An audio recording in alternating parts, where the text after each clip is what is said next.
The NBA playoffs are here, and I'm getting my bets in on FanDuel. Talk to me, Chuck GPT. What do you know? All sorts of interesting stuff, even Charles Barkley's greatest fear. Hey, nobody needs to know that.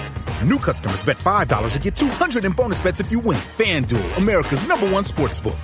21 plus and present in Virginia. Must be first online real money wager. $5 deposit required. Bonus issued is non-withdrawable bonus bets that expires 7 days after receipt. Restrictions apply. See full terms at FanDuel.com/sportsbook. Gambling problem? Call 1-800-GAMBLER. Hey, what's going on, everybody? Welcome to the latest episode of our Talk is Cheap Giants podcast from NJ Advanced Media, the Star Ledger, and NJ.com. It's Daryl Slater here. Ryan Novozinski on the other side of the internet, down in the southern part of Jersey. It is May 22nd, a Thursday, and it does not feel like May 22nd in the morning here. Chilly, rainy day out there. So as you know, the greater New York, New Jersey area digest that crazy Knicks result from last night, we'll give you a little diversion here to talk Giants, as a bit of a quiet period right now, but Giants getting ready for the start of spring practices, I guess we can call them, organized team activities and their mandatory minicamp. That will get going here on May 27th, right? So 5 days from now, which as I look at my calendar is next Tuesday, coming out of the Memorial Day on Monday. And the first open one, in terms of the one that the media will be allowed to watch, observe, give you guys all the blow-by-blow action that I'm sure you're just can't wait to read, is the next day, the second OTA, Wednesday, May 28th. So we'll be there for that. That's the first of 3 OTAs. There's 10 of them total, but 3 of them are open to reporters essentially once, not even essentially, but yes, once a week. They'll be open, and then both days of the 2-day mandatory minicamp on June 17th and 18th will be open, and then that's it until training camp in late July. So that's where the Giants are right now. The schedule in terms of the order of games, and we'll get to that, was released last Wednesday, so a week and a day ago. We'll touch on that at the end. We'll start here at the top with just our thoughts on where this team is heading into spring practices, and yes, we'll talk a little Hard Knocks too here. But Ryan, how you doing? I'm doing good, man. I'll tell you what. I think Giants and Knicks fans need something crazy to happen, like downright insane to happen at these OTAs to kind of distract them from that result. I'm talking like DeVito winning the starting job in OTAs or something like that. They need that to happen to distract them from that. Well, yeah, that. The thing is about these OTAs is a bit of a manufactured drama that we're going to go up. It's a bit of how the sausage is made. These are not, eventful type practices. And, we don't want anyone to get hurt, obviously, but the main thing news that happens is, if someone does get hurt, and hopefully for the Giants and everyone that, they emerge from this unscathed. But, unless it's a crazy injury, that it's unlikely, because these are non-contact, no pads, no contact practices, right? So guys are out there and you hear the coaches, oh, well, we're just out here in shorts and T-shirts. You're going to hear that a lot from Brian Dable about, how, basically saying how little these matter. Okay, well, then why are we here? What, but really it's the behind the scenes stuff in the spring that's really important, especially for a guy like Jaxson Dart, specifically for Jaxson Dart, meeting with the coaches, learning the playbook, getting reps in. So the practices are pretty low key. They'll do team period stuff. I maybe, right. They may just do 7-on-7, probably some team periods. But the mini camp's the same. These are no pads, no contact practices. Things don't really get cranked up until training camp, but there's value, of course, in getting out there for these 12 practices, and certainly a ton of value in the meeting stuff and learning the playbook stuff that these guys do behind the scenes. So what exactly are we looking for, going into the spring here? Let's just start with the obvious one: quarterback, Jaxson Dart, and Russell Wilson, Jameis Winston, the whole quarterback room. What do you make of it going into the spring? What would you like to see from Jaxson Dart in terms of progress this spring? What do you think, more specifically, the Giants coaches want to see, goal-wise, from this kid coming out of the spring? Well, I think he had a pretty strong rookie mini camp, and he came in, and it was you can almost tell from the get-go, you were like, okay, yeah, this kid, if he's a star, he's going to be a star here. You know what I mean? And that's just how he interacted with us, how he interacted with his teammates there, and quite frankly, how Brian Dable looks just like a completely rejuvenated man when interacting with him.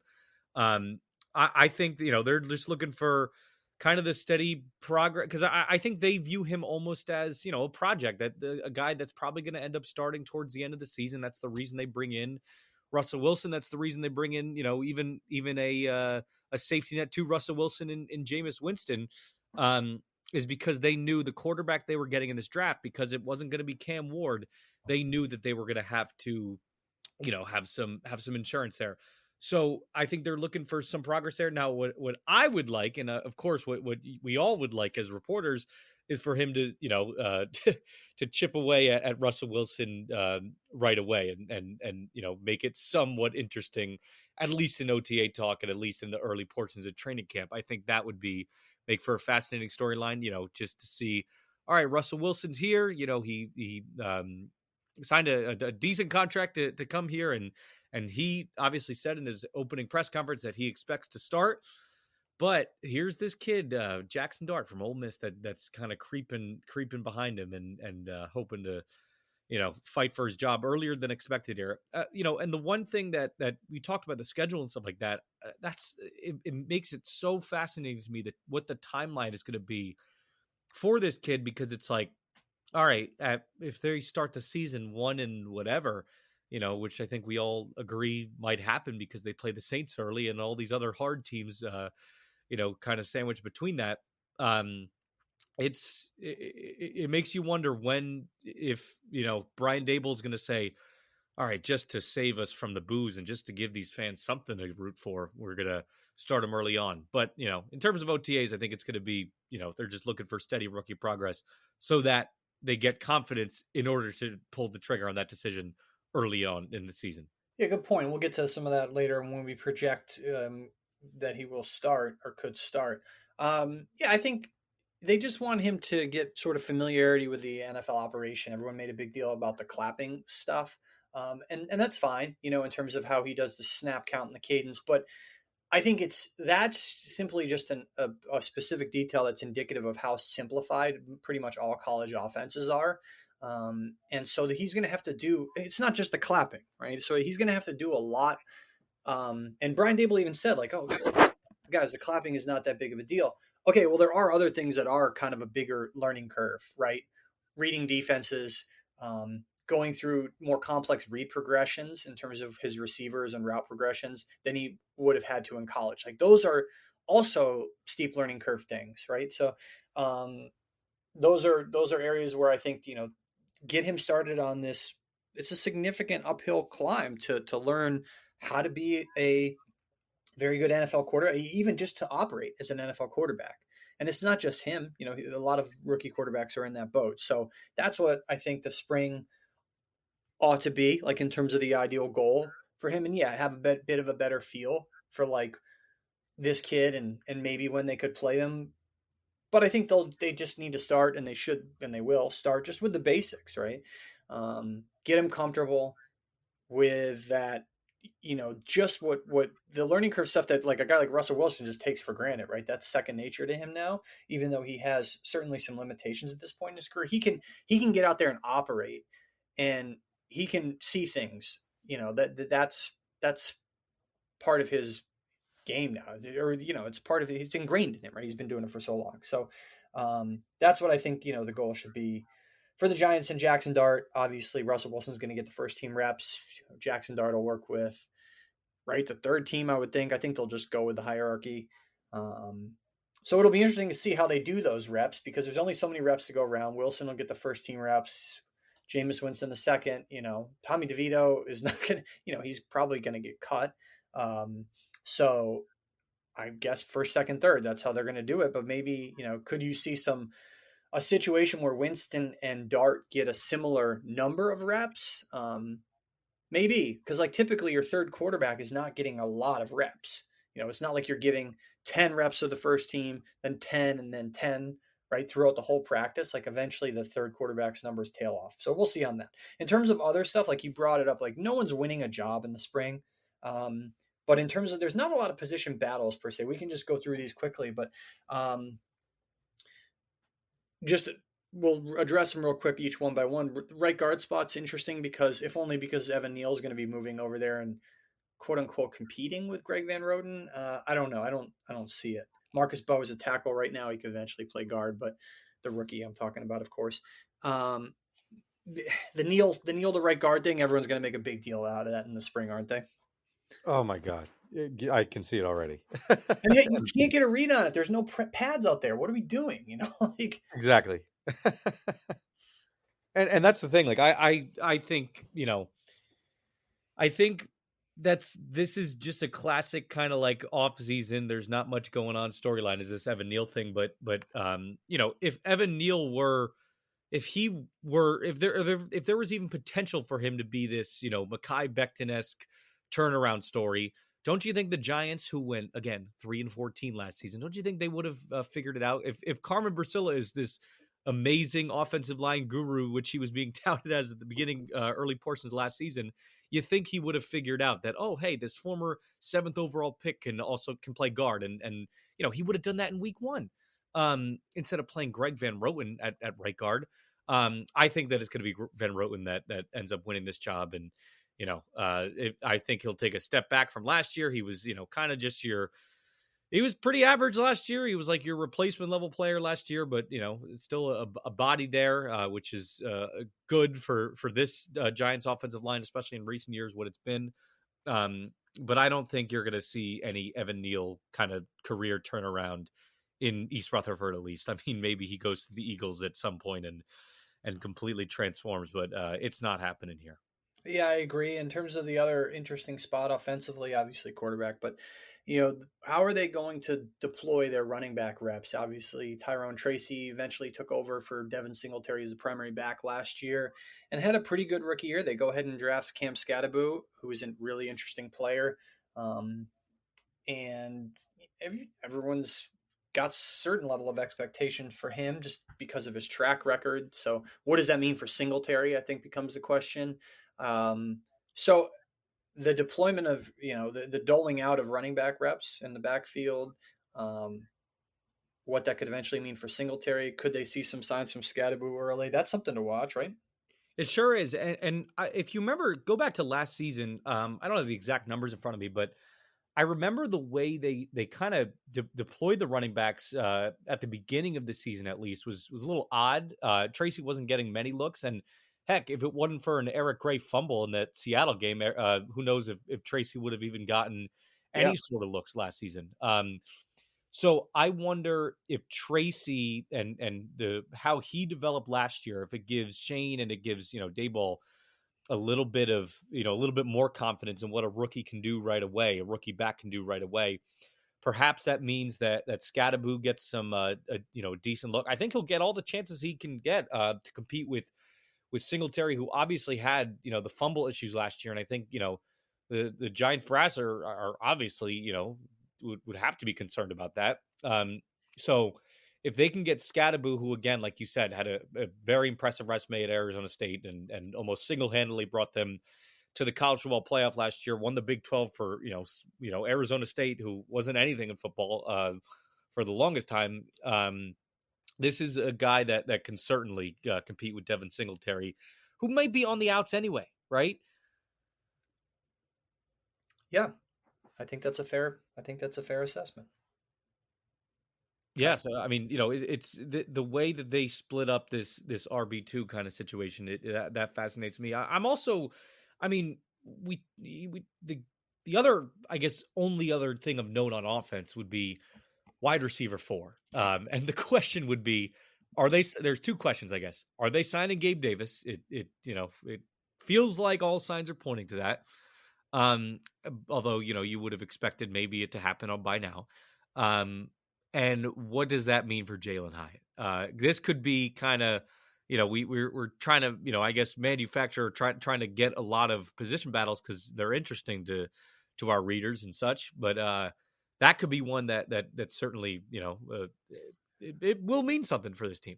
Yeah, well, it means something for Jalen Hyatt, I guess. But look, I can't get wrapped up in. I think it's obvious what Jalen Hyatt is and what he isn't at this point, and more so what he isn't. So he's not going to be a difference maker either way, nor is Gabe Davis. And they have But yeah, to your point, I think that, just because of where he was drafted, they traded up for him in the draft. It's a notable one. As far as the cap savings, if they do cut Devin Singletary, you're looking at a $6.5 million cap number if he's on the team. I suppose they could get him to take a pay cut because his base salary is $5 million. But if they do if they do straight up cut him, they'd save $5.25 million in cap space. So it's certainly possible.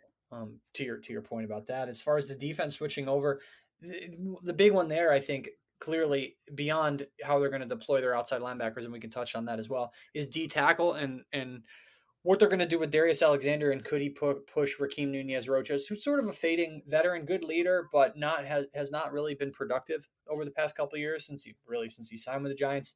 Their run defense stunk last year. It's got to be better. And they go ahead and draft Alexander in the third round. You did a nice story on him recently. Everyone be sure to check that out. What do you think there? I mean, I think you could see a situation where Alexander's starting pretty early on.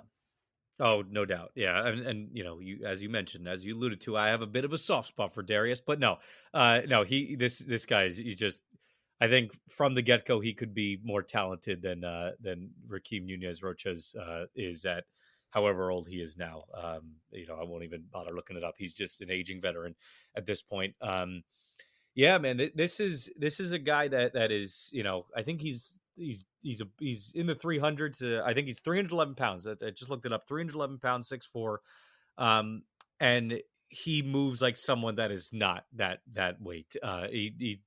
The perfect play to sum him up is in a crucial moment for his team in the bowl game, for Toledo in the bowl game that they had against Pitt. He had a pick six. Like, this is not, and it didn't seem like a typical, like, oh, like this is a big man kind of getting a pick six. Let's all celebrate. Let's all, post this on Twitter. No, this looked like, it was in character for the guy. So yeah, this is a kid that can certainly surprise. I think the jump from Toledo to the NFL certainly it's a storyline. It's something that you have to monitor. But I just go back to what, kind of his coaches said. He had a bunch of offers. He could have gone anywhere in the country. That's number one. Number two, he's pretty much, he has some pretty good teammates that, in Quinyon Mitchell, that also made the jump and were able to have some success, obviously, with the Eagles last year. Yeah, this is a guy that I could certainly see taking the spot away from Raheem Nunez-Roches early on. And I'll be honest with you, I mean, that's the reason they picked him so high. That's the reason they picked him in the third round. This is a guy that a lot of teams thought would go even higher in the draft. He obviously lands with the Giants, and I think this is going to be a good little pairing for them in a defensive front that, as you mentioned, man, needs some serious help in the run defense department. That's what Shane Bowen. The funny thing is, that's what Shane Bowen was brought in to fix, and it did not fix at all last year. So put Darius Alexander next to Dexter Lawrence and have those two guys off the edges, and you get something that could be an interesting little. Finally, turn it around the run defense. That's what Giants fans are hoping for this year, at least. Yeah, and in terms of the other part of the defensive front, they draft Abdul Carter, which is, everyone wondering what are they going to do with Kayvon Thibodeau, right? And so they keep him. They pick up his fifth-year option, fully guaranteed for 2026. And how are they going to deploy all three of their edge rushers? And I got a chance to talk to Jonathan Casillas. Obviously, everyone knows who he is, the other day. And he said, look, I don't see Abdul Carter as an off-ball linebacker, but I do see a situation, he was saying, where they could use the presence of Carter to take a little bit of pressure and snaps off of Kayvon Thibodeau, keep him fresher, maybe to some extent Brian Burns as well. And that could potentially increase the playing time, or the production rather, in sort of a less is more type situation for at least Thibodeau. I think it's an interesting approach. If you look at his pressures per game last year, I know he was hurt, missed time with the wrist injury, but he did have more pressures per game last year while playing less snaps in terms of the percentage of snaps when he was playing, right? So that's something that I think that's interesting, just because that's sort of been a big question mark. Like, how are they going to make all these guys fit on the field? Could they play all three at once? Yeah, I think they could in certain third down situations, but that's something I think that'll be interesting to watch in the spring as well. Like, what sort of packages did they roll out that might have all three of those guys on the field? Yeah, and that's the thing. This is why the storyline with that never was a concern to me. It's always, that was always the first question of Joe Shane in the pre-draft process. Whenever you do a press conference, like, all right, if you do take Abdul Carter, how are you going to fit all these guys in the field? And he says the classic, oh, well, you can never have too many edge rushers, and he's right. But this is also the Giants' roots, man. This is like, I think it was the NASCAR package, right? With the Steve Spagnuolo. That's, you have 4 defensive ends out there where, you can alleviate the pressure from some of these D tackles. And honestly, the Giants have, and I feel like they're at a good point now where they have enough depth and obviously top end power at both of those positions, D tackle and D end, where they can, really make that work, and they can have a really serious kind of pass rush next year. You know, I think I'm going to go through game by game and try to see what kind of offensive lines they're going up against next year. But they could certainly have some success, even against some of the better offensive lines in the NFL next year, with deploying that NASCAR package, and even just their base defense as well. Right? They having Abdul Carter, Brian Burns, Dexter Lawrence, and let's assume it's Darius Alexander out there, is already a pretty darn good, if you're just rushing forward, like that's a pretty darn good pass rush. So this is, it's something that I kind of always hate the term good problem to have, because a problem is still a problem. But let's just say the Giants now have depth and, top end depth as well now, which is a good thing to have. Yeah, their pass rushers were pretty much the best part of the entire team last year. One of the maybe the only thing they did consistently well. So they're leaning into that strength, and I think that to some degree that's a smart move. As far as the cornerback situation, I don't think we're going to see any changes there. Like if Deonte Banks, he got pushed aside, obviously. He got pushed down to number 2 corner by the arrival of Paulson and Debo. But, I don't think you're going to see a situation where they're starting flat over Banks in the spring. That's something to watch, I think, going forward into the summer. Agreed? Yeah, absolutely. Yeah, or maybe even into the season if Banks struggles. We'll pivot to the schedule, but first, obviously, the Giants will be on the in-season Hard Knocks. So what that entails, obviously, is Hard Knocks been around forever in terms of the training camp in the summer. And they started doing the in-season Hard Knocks 2021 with the Colts. So they did the Colts, then the Cardinals, and the Dolphins. And then last year in 2024, they did the AFC North, and this year the NFC East. So that's going to air, I guess, right in December. So they're going to be filming that throughout the season, middle of the season. It's a bit different. It's than obviously the summer one. And clearly, this is pertinent for the Giants because they did what will be the only offseason Hard Knocks last year, and they wound up looking awful, of course. Everyone knows. But, I think in retrospect, it's smarter they should have just, now I don't think they would have had control over this, right, in terms of, they couldn't say no to the league on this because it's a division thing. But if I never really understood why they wanted to do the off-season one, because there's so much you can like completely fluff over the summer one. Everything's happy in the summer. Everything's happy in training camp. Everyone's like looking optimistically toward the year. And you have a situation where like, you could find these stories where an undrafted guy trying to make the team, all these like happy little stories. It's just so much more tension in the offseason. And you saw that, right? Like the access is, you can't hide. It's much easier to, and I love the peek behind the curtain from the offseason Hard Knocks, but from a Giants perspective, it would have just been much smarter for them to do the training camp Hard Knocks. But now they're back on the in-season one along with the other teams in their division, and I would guess you're probably going to see less Joe Shane. I think he will probably be trying to hide in a closet away from those cameras this time around.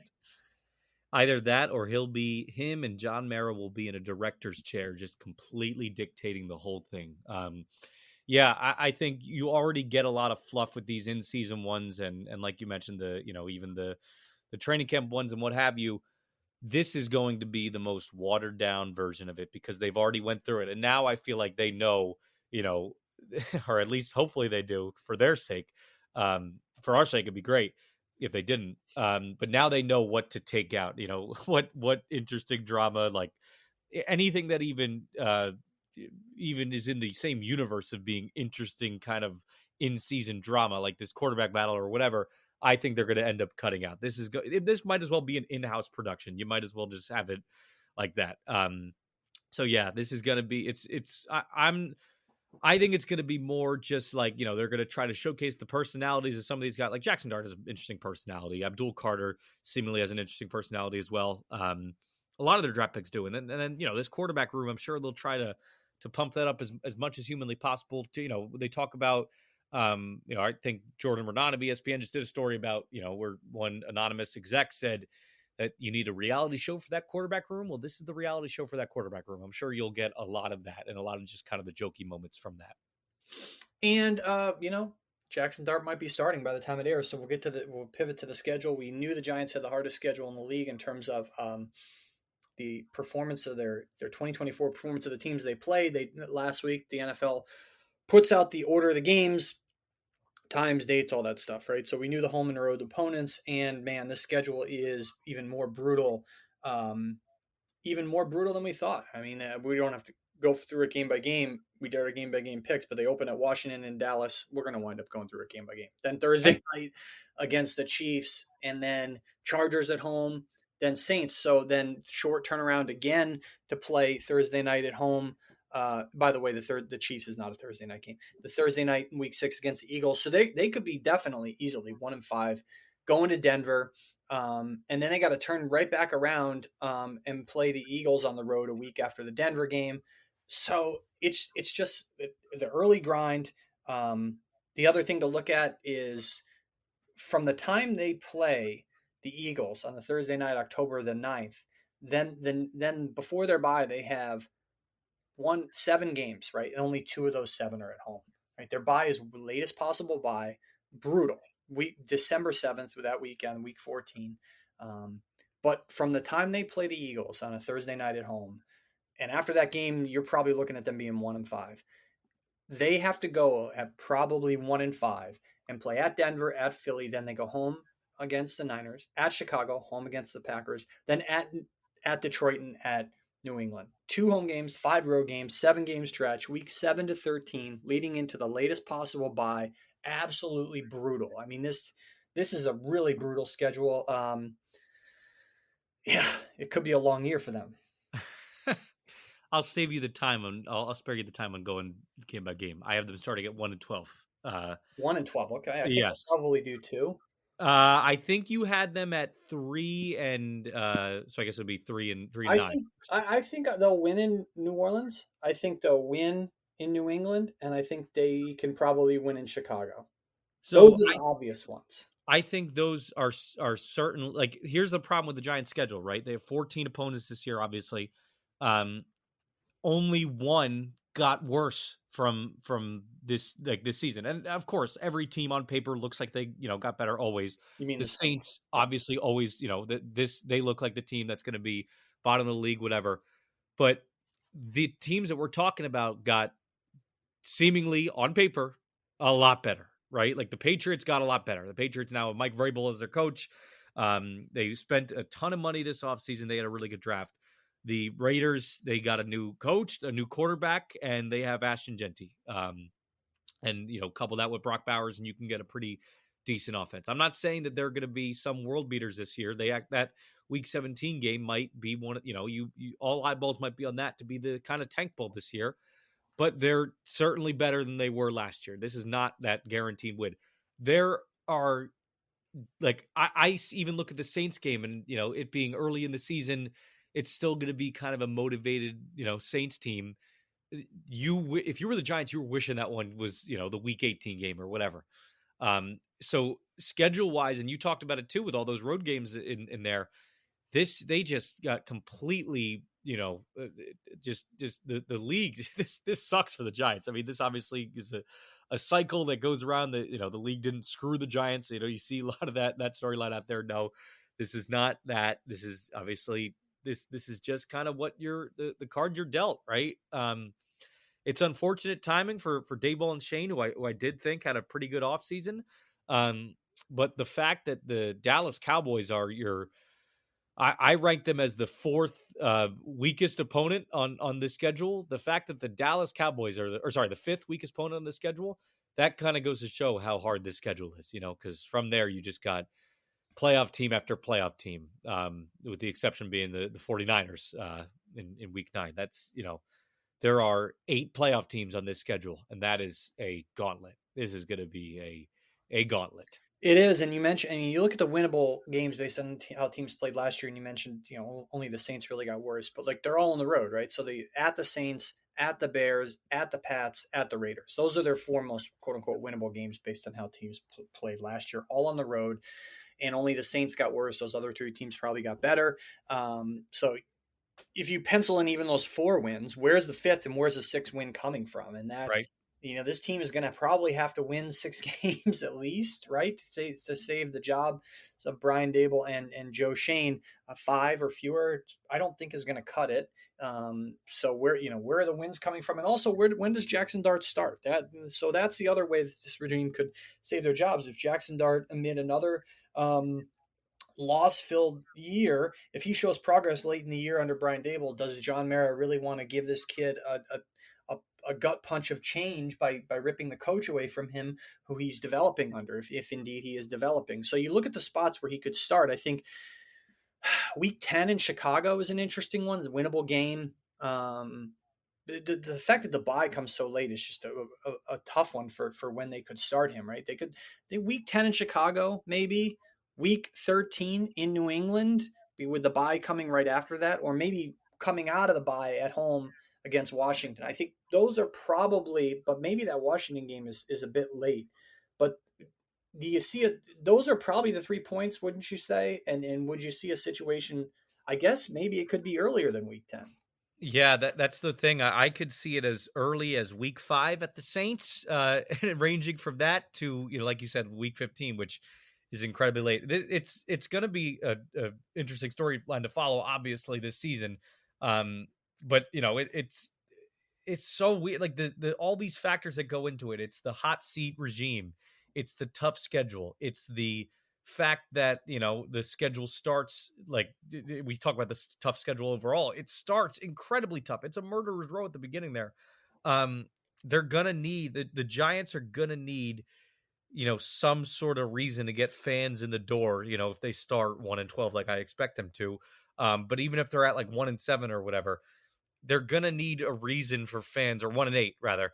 They're going to need a reason for fans to come in and buy tickets on week 9 versus the 49ers, right? So I could see even that as a possibility. Or, maybe it's a thing of Brian Daboll wants him to start early on to, try to, in an attempt to maybe save his job, and then ownership has to overrule it. And that's obviously just, that we're thinking 12 steps ahead. That's conspiracy time. But that could be something that happens. I could totally see that scenario happen. This is going to be a guy that's going to try to save his job. And really the ultimate kind of card for him in order to do that is this quarterback. Like, because if the record is not going to be there, and I don't think it will be, the wins are not going to be there, you need this young quarterback to thrive. Of course they'll want it to happen as early as possible with Brian Daboll, because he'll want to cool his seat off as much as humanly possible. Will Jaxson Dart be enough to do that? Maybe. Maybe John Mara gives him a longer leash because he knows kind of the schedule. But I don't know, man. I heard him at the end of that, the end of your press conference last year. I just can't see him standing there after a 4-win season and saying, "Oh, well, we're going to retain them because the schedule was hard." But and Jaxson Dart showed promise. I just can't see it happening. This is a guy that has acted in moments of passion before, and kind of the heat of the moment kind of thing. I just can't see him retaining them, even if Jaxson Dart ends up being like towards the end of the year a CJ Stroud type of guy. Yeah. So I had them at 5-12. I don't know though. I mean, what do you have them at? 4 wins? I have him at 4 wins. Yep. Okay. So I think we can both agree that 4 wins would get them canned. Probably 5. I mean, I think if you're looking at 7 wins, they're staying no matter how Dart plays. 6, one of those situations. 6 or 5, maybe can Jaxson Dart save them? In terms of showing progress. It's we'll see. I think a lot of it depends on, like you said, when he starts, and they get two shots at this regime. They're try to win with Russell Wilson. If that doesn't work out, they'll pivot to Jaxson Dart and try to show progress with Jaxson Dart, even if the wins and losses aren't there. So, yeah, that sums up everything that some sort of happened last week with the schedule. Our thoughts on that, Hard Knocks, obviously, and looking forward to 5 days from now, the start of OTAs, and 6 days from now when we'll be out there for the first time, getting a chance to check this team out on the field in full. Obviously, you've seen the rookies have been out there working out. Working out with the vets. So, but the OTAs are when it really cranks up into a more like practicey type situation. So, um, yeah, we'll see how it goes. So I appreciate everyone listening. Thanks for taking the time, everybody. Of course, be sure to like, rate, review, subscribe to us on all your favorite podcasting platforms. And you could find our stuff as usual, NJ.com/Giants. And thanks for reading. We will probably, we'll obviously have written coverage of OTAs throughout, but we'll do one of these, another one maybe during spring practices, wrapping up the three OTAs leading into mini camp, something like that. And definitely at the end of the spring, just sort of wrapping everything up and looking ahead, and obviously as news dictates. So be sure to keep it here and keep it on NJ.com/Giants for all your good stuff that you could possibly want, I suppose. So for Ryan, I'm Daryl, and take care. Have a good day, everybody.